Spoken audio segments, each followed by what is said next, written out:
October 31st, 2024. The central banks of China, Saudi Arabia, and three others inherited a payment system built to bypass the US dollar.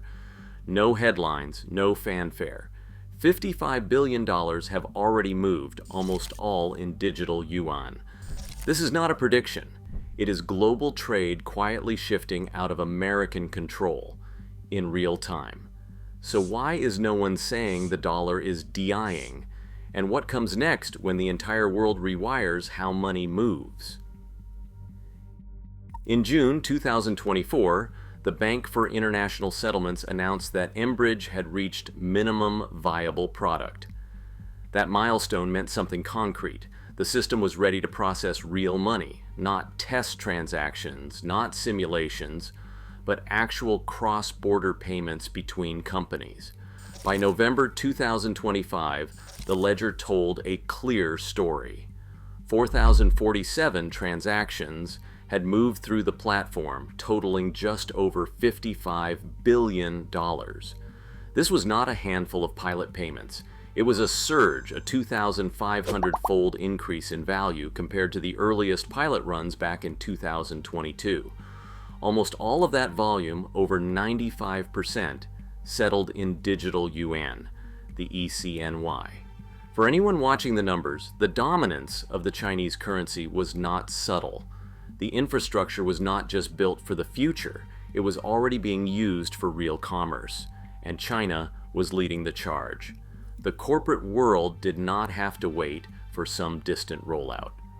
On October 29, 2024, the Commercial Bank of China in Hong Kong announced it had fully integrated with mBridge.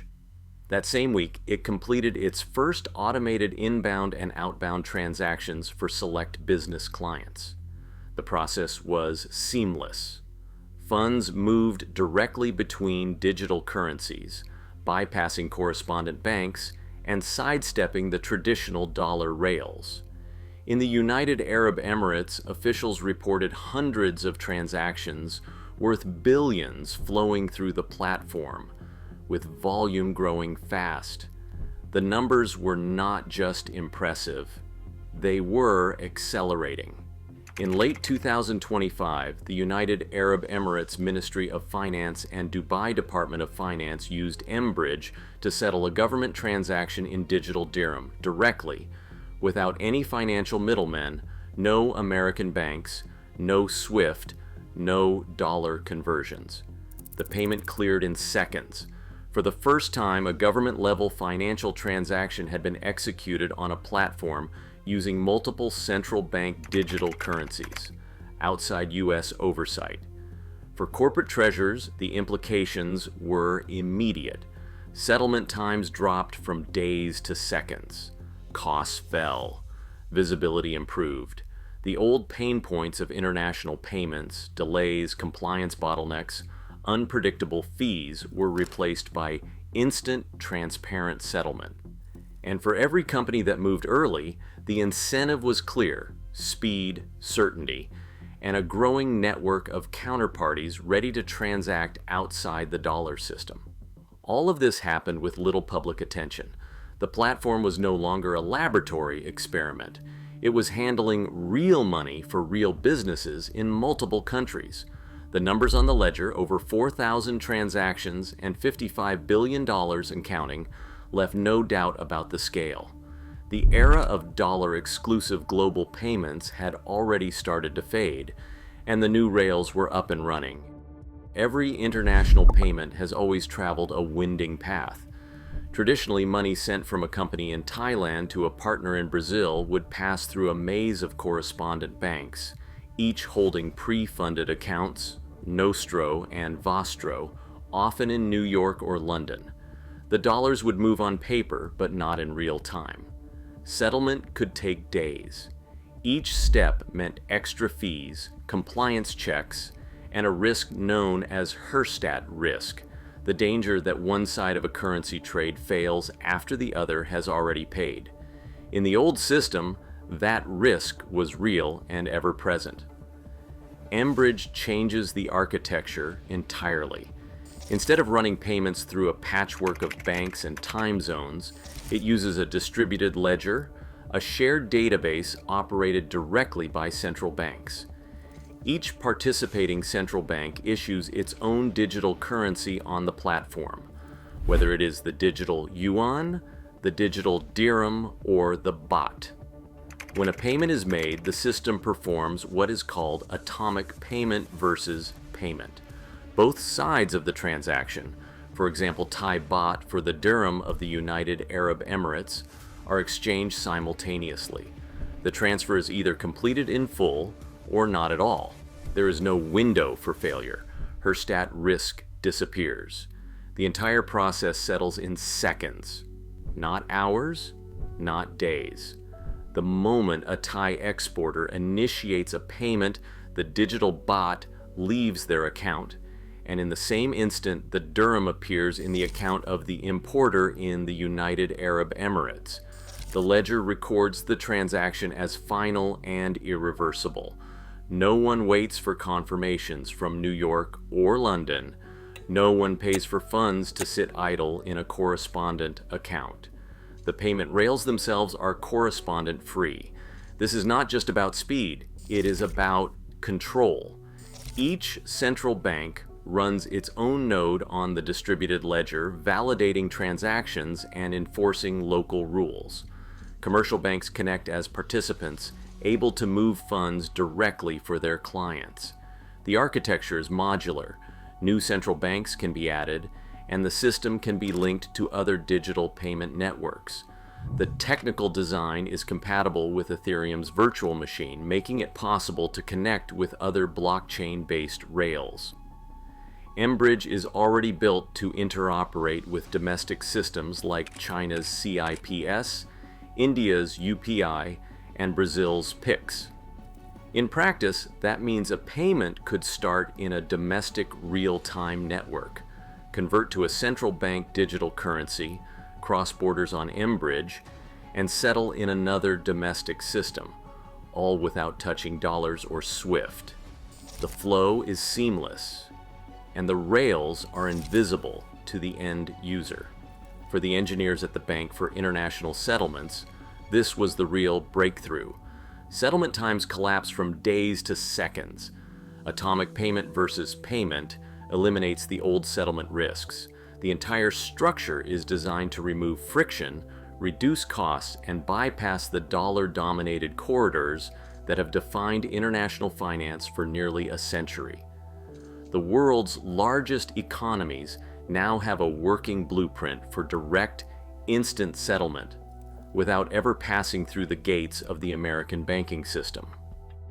1 week before the mBridge handover, the world's attention turned to Kazan, Russia. Leaders from 9 countries gathered for the BRICS summit, an expanded group now including Egypt, Ethiopia, Iran, and the United Arab Emirates alongside the original 5. In front of this audience, Vladimir Putin put forward a proposal that cut straight to the heart of global finance. A cross-border payment system for BRICS designed to operate outside the reach of the dollar. He did not mince words about why. He called out the weaponization of the dollar, naming the $300 billion in Russian reserves frozen after the Ukraine invasion as proof that the global financial system could be turned against any country at any time. Iran's exclusion from SWIFT stood as another warning. The message was clear. The old order was no longer safe for those on the wrong side of American policy. For the BRICS bloc, this was not just rhetoric. The expansion to 9 members meant the group now represented more than 40% of the world's population and over a third of global GDP. Energy exporters, major financial centers, and rising economic powers were all at the table. The timing of Putin's proposal was no accident. Just days before the Bank for International Settlements handed over mBridge, he was already talking about a BRICS bridge, one that would link national payment systems and use digital currencies to bypass the dollar entirely. The technical groundwork had already been laid. Russia's SPFS, China's CIPS, India's UPI, and Brazil's PIX were all operational. mBridge offered a way to connect them, turning isolated alternatives into a coordinated network. Operational Saudi Arabia's involvement carried special weight. For 50 years, Saudi oil has been priced in dollars, anchoring the petrodollar system at the core of American financial power. Now, with the Saudi central bank joining mBridge governance and the United Arab Emirates executing government-level transactions on the platform, the world's largest oil exporters were signaling that dollar exclusivity was no longer guaranteed. The prospect of settling oil trades in digital yuan or dirham would have seemed far-fetched a decade ago. In 2025, it was actively being explored. Sanctions had become a catalyst. The freezing of reserves, the threat of exclusion from SWIFT, and the reality of unilateral financial pressure pushed countries to seek control over their own payment infrastructure. For BRICS, the incentive was not just about efficiency or cost. It was about sovereignty, about ensuring that no external power could unilaterally cut them off from the global economy. The Kazan summit made that intent unmistakable. The political will to bypass the dollar was not theoretical. It was being organized, coordinated, and acted upon by governments representing a massive share of global trade and energy flows. The result was a new kind of financial alignment, not just among rivals to the United States, but among countries with the scale and resources to build and sustain alternatives. The Kazan Declaration and the subsequent mBridge handover were not isolated events. Together, they revealed a deliberate strategy to create a parallel system where the dollar and the U.S. banking network were optional, not required. That strategy was now moving out of the realm of policy papers and into the world of real transactions, with consequences that reached far beyond the halls of any summit. Foreign demand for U.S. Treasuries once stood as the bedrock of American financial security. In the aftermath of the 2008 financial crisis, foreign investors held more than half of all outstanding Treasury securities. That share has steadily eroded. By early 2025, foreign ownership had dropped to roughly 30%. The numbers are not abstract. They are visible every month in the Treasury International Capital Reports. China led the retreat, slashing its Treasury holdings by 45% since 2013.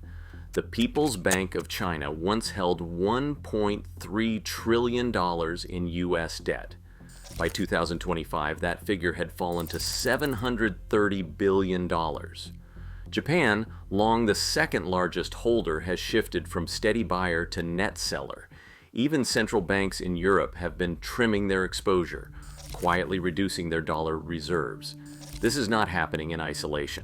The International Monetary Fund's currency composition data paints the bigger picture. The dollar's share of global currency reserves peaked at 72% in 2001. By the first quarter of 2025, it had dropped to 57.7%, the lowest in a quarter century. But the dollars are not simply moving to euros or yen. Central banks are spreading risk across smaller currencies, and increasingly into gold. 20 years ago, gold made up about 10% of global reserves. Now it is closer to 20%.